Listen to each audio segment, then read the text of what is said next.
Analyst research can fail when unsupported AI-generated claims turn into confident recommendations.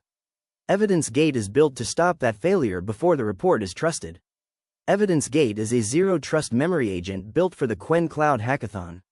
This sample report includes entry, SL, and TP, but it does not include enough supporting evidence. EvidenceGate uses Qwen structured extraction when configured, with a local fallback for deterministic testing. The output is not a trading signal. It is an evidence checklist.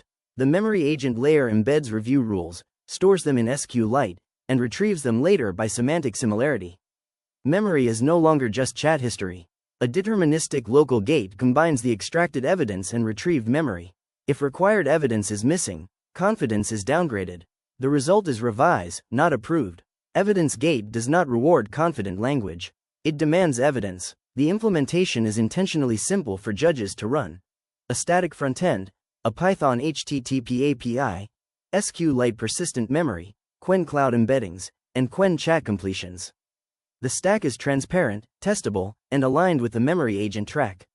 EvidenceGate makes memory enforceable research policy.